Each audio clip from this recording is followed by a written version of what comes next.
Hi, I'm Jonah, and I'm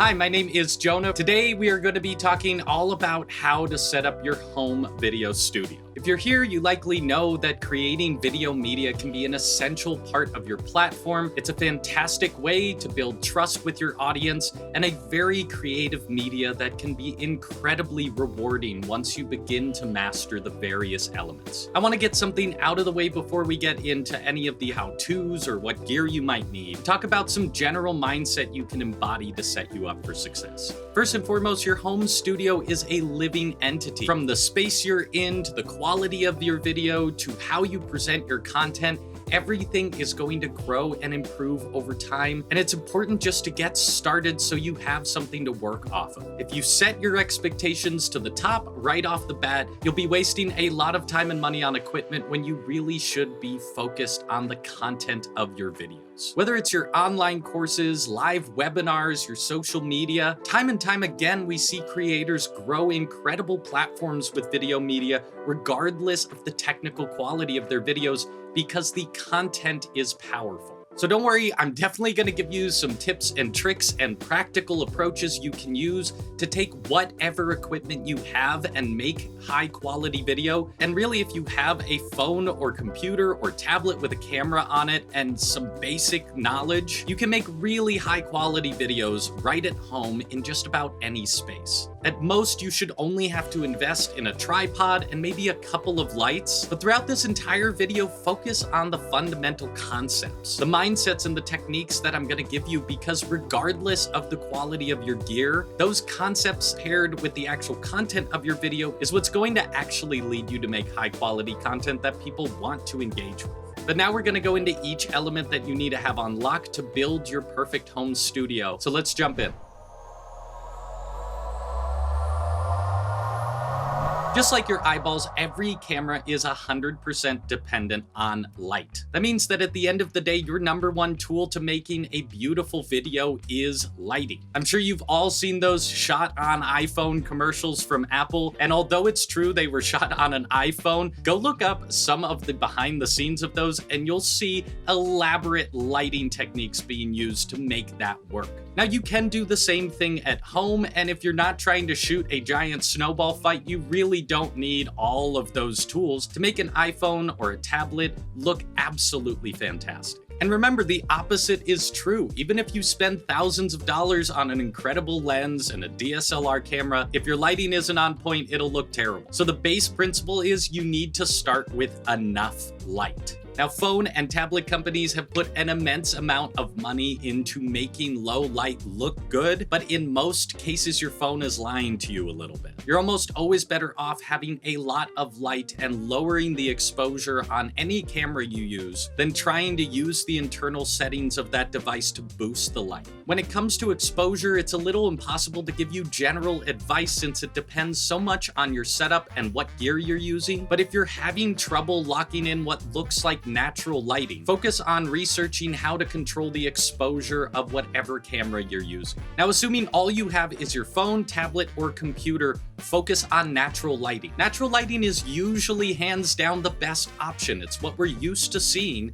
and it's gonna look great on camera. So if you have access to windows in your apartment and you can film at a good time of day when the sun is out and coming in through those windows, utilize that. And regardless of your lighting setup, but especially with windows, make sure that you're facing the window so the light is evenly hitting your face, and avoid any windows or shiny objects in the background. It'll throw off the balance of your camera's sensor and also create distracting elements in your background. We'll talk more about your background and your studio setup a little later, but this advice will hold true then as well. When it comes to lighting, you want the majority of it to be in front of you and only use lighting in your background like I am to create highlights or a certain vibe or mood within the room.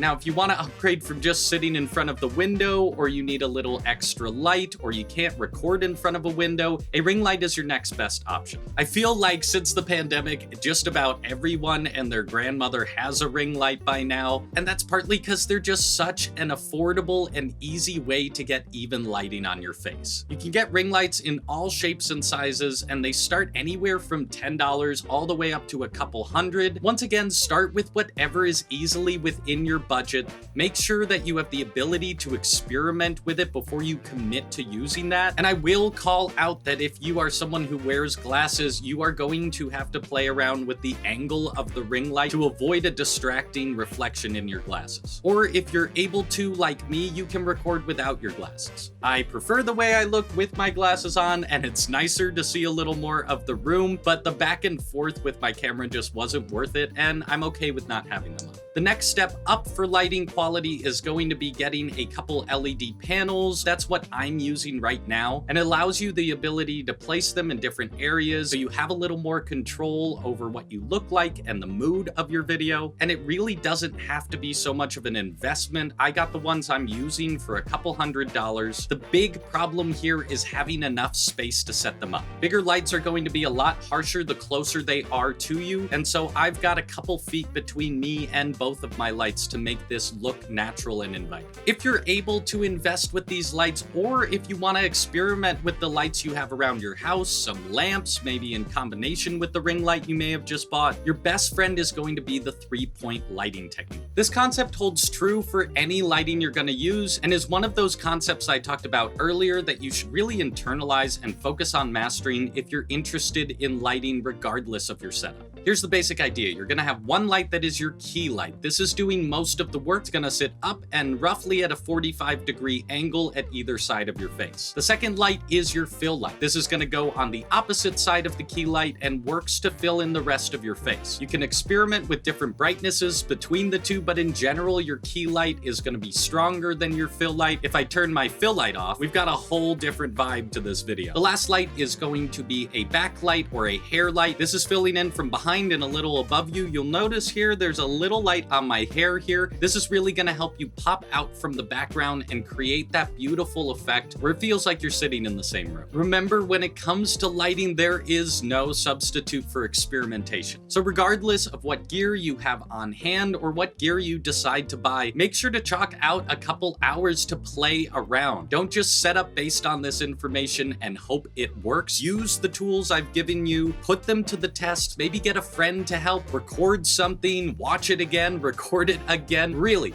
the setup that I have took me years to get to this point, and a lot of help and research along the way. You also never know in the process of experimenting if you come across something you just didn't expect that really works for you. So get creative, play around, mix it up, and I guarantee if you put in that time, you'll have invaluable discoveries as you're also learning to master these tools.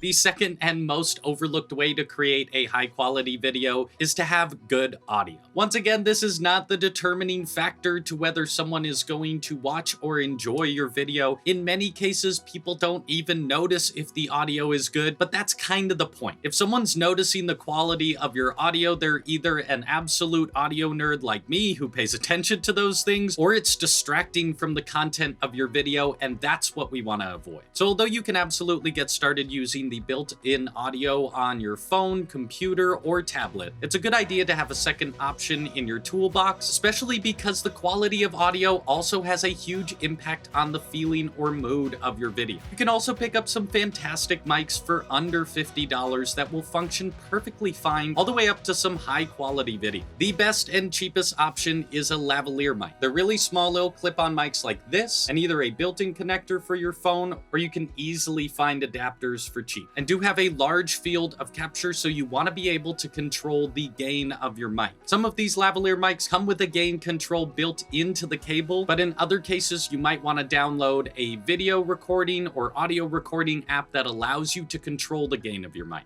Now, gain structure is a really important concept regardless of the mic you use. So the TLDR with gain is that you do not want it to be so quiet that the mic is not picking up your voice clearly. And on the other end, you want to avoid clipping. Now, you may not know what clipping is right off the bat, but I guarantee if you hear it, you'll know it right away. It's that distorted sound when the mic gain is too high and it causes the audio to peak. If you're looking at any audio meter in an app or on your camera, that's going to be the red zone. And in general, if you do have decibel meters on whatever software you're using to record your video, you're looking ideally for that -10 to -3 decibel range. Also say that in general, it's better to err on the side of less gain than too much gain. There are plenty of ways that you can boost your gain in post-production or in simple to use video software, but it is much more complicated to get rid of clipping, as that is built-in distortion that is written into the audio and takes a pretty experienced audio engineer or someone who's invested a lot of money in the kind of software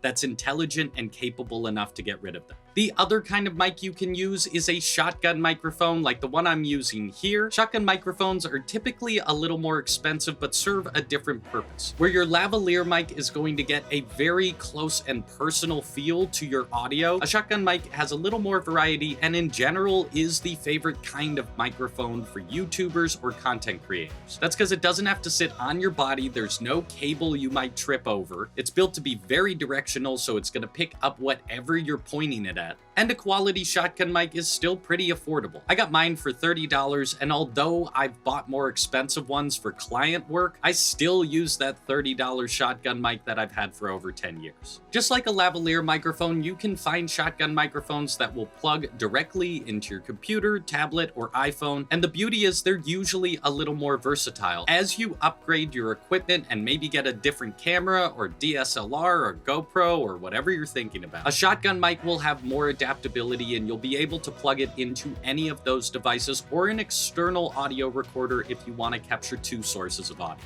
Just like with a lavalier though, gain staging is going to be super important, and I have to give you the same advice I gave you when it comes to lighting. Experiment. Read the manuals that come with your gear. I know they're not the most compelling pieces of writing, but they're usually helpful information in there. And then play around. Record a 10-second video of a mic in one position, then record a 10-second video of a mic in a different position until you find the gain levels that give you high quality audio and you find the style of microphone that creates the energy and vibe you want to communicate to your potential students or customers.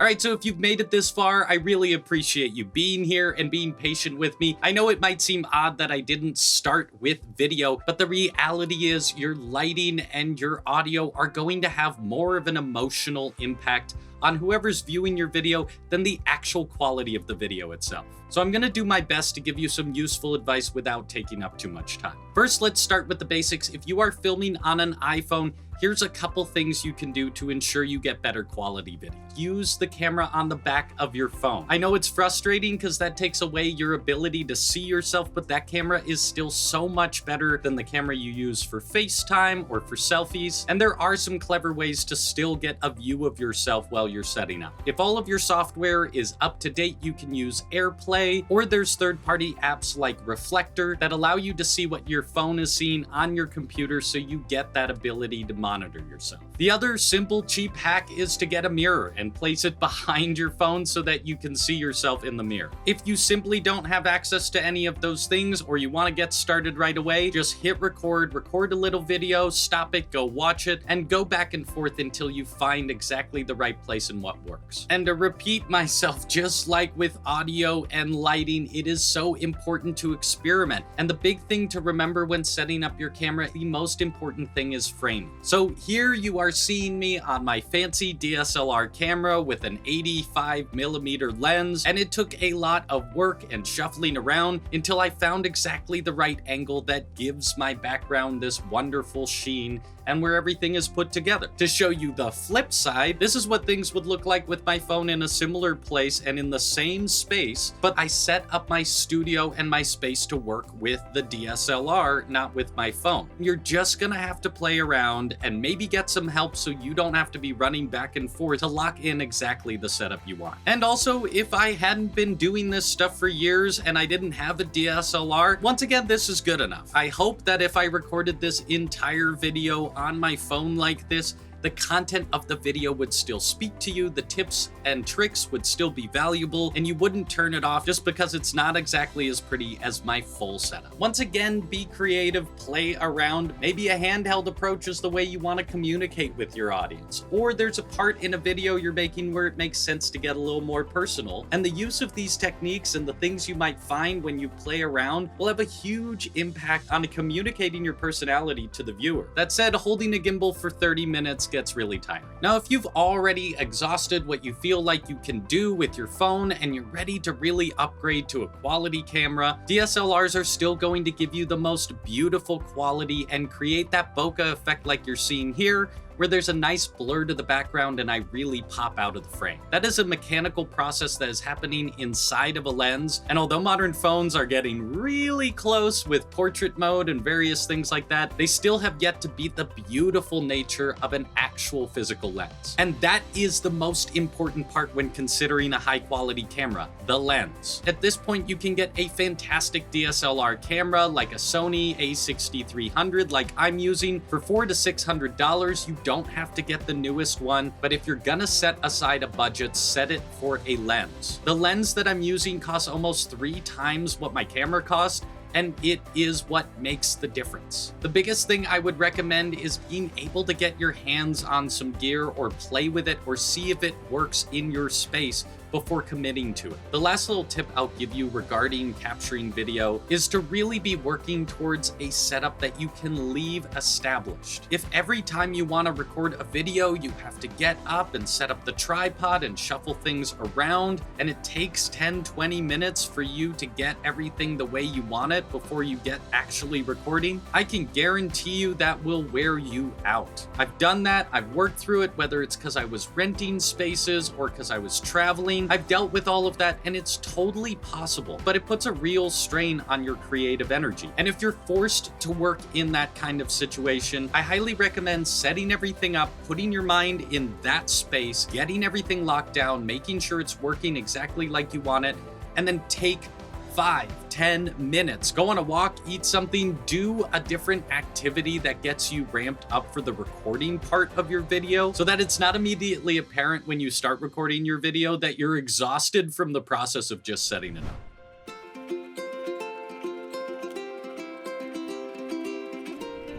The fourth and final element of your home studio is your space. Of all the things we've talked about today, this is by far the hardest one to give advice on because it totally depends on what you're working with. I'll call out right away that there's a bunch of fantastic creators like Kevin Shen who have incredible programs and are able to work with you one-on-one to develop your space. And sometimes that's what it takes if you're really trying to lock down something like this. Kevin helped me a lot, and also years of being in different places and working with whatever I had and applying the principles I've taught you to those different spaces led me to this point where I'm at. And the most important aspect of that is just doing the best you can with what you have. That said, I can give you a couple tips that will apply across the board. Like I mentioned earlier, avoid windows, reflective objects, or distracting things in your background, especially around you. You might have a plant or a lamp or something you really want in the shot, but make sure that it doesn't look like it's sticking out of your head or pointed directly at your head. Give yourself a little space around you. Your space can work to convey a lot of your personality. So it is fun and valuable to highlight that you play music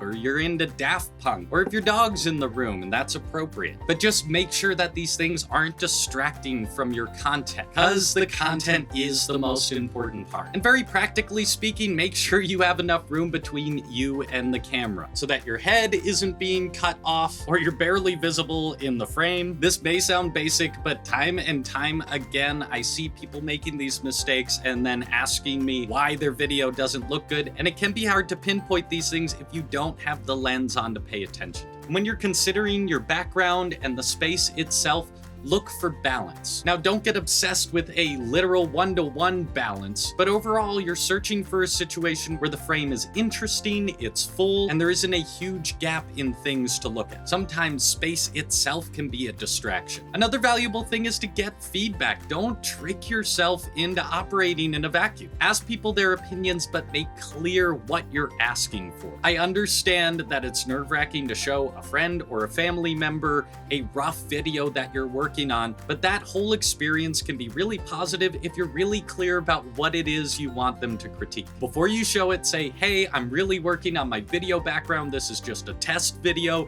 Can you tell me what you think of the space? Does it look good? Does it look professional? Line them up to give you proper feedback so that you're not just setting yourself up for an ego bash session. Also, get thrifty. This plant here, that went through many iterations. I tried a lamp, I tried guitars, I tried a mic stand with a big fancy mic, and I ended up taking quite a few trips to Goodwill to play around and see what would feel nice. As I'm in a basement and it's not necessarily the most lively space on its own, a plant felt like it added a lot of value. Plus, I'm a big fan of other creators who use plants in their video, and I really like the energy it communicates. The last thing I'll say relative to your space is to study. Go watch other creators, but with the lens of observing the space they've established. So if there's creators whose content you really love, or people whose video media you just adore the way it looks and feels, go observe the choices they've made, because I guarantee you that every little thing in the frame is a choice. Or if it seems kind of haphazard or like they're just working with whatever they have available, take that as another plea of confidence that the content is the most important part. I guarantee you, if you really internalize all of the tools and mindsets we've talked about today, you'll start really noticing them in the content you consume, and it'll give you better metrics and an algorithm for understanding how and why different video media connects with people in different ways. And don't be afraid to copy other creators. Really, there isn't a creator out there who isn't standing on the shoulders of those who came before them, and the idea that you're going to come up with the best result by relying 100% on your own creativity and ingenuity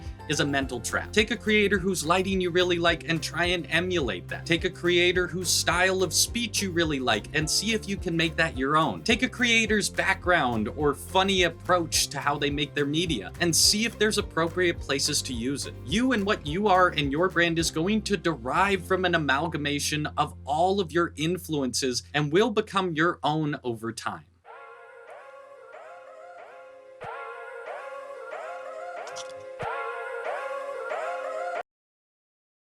So look, if you've watched this far, it means that you're committed to your business, and I want to be real with you. Setting up your home studio, creating that environment, and all of those things are really valuable and important, and you'll learn a lot in the process. But on a personal level, the process of mastering video is rough. I don't think most people would opt to sit in front of a mirror and take the slow ego death of watching yourself over and over in various situations, in bad lighting, slowly chipping away until you finally figure it out and it clicks. But when it clicks, it is so incredibly worth it. First off, the tools and skills you learn along the way are going to be incredibly impactful to your toolbox of abilities. These are sellable skills, and whether it's just making video for your own platform or selling that skill and making video for other people, the more the world goes in the direction of video, the more valuable these skills are. And then on an internal level, that confidence that comes when you feel like you actually get it, not just the lighting, not just your space, not just the camera or any of the gear you have, but that you get what you're trying to communicate, that confidence has absolutely changed my life. So I just want to be straight with you and make sure that you have reasonable expectations. Whether you're just starting your journey of making video or you've been doing it for a while and you're not feeling the progress, in order to get to that point where it really works and it has the kind of impact that I'm talking about, you got to make it fun. You got to find a way internally to enjoy the process and not just the result. The result is going to represent your process in so many ways. If you're not having a good time, it's going to be clear and apparent in everything you make. Thank you so much for watching. Have a wonderful day. I'll see you all soon.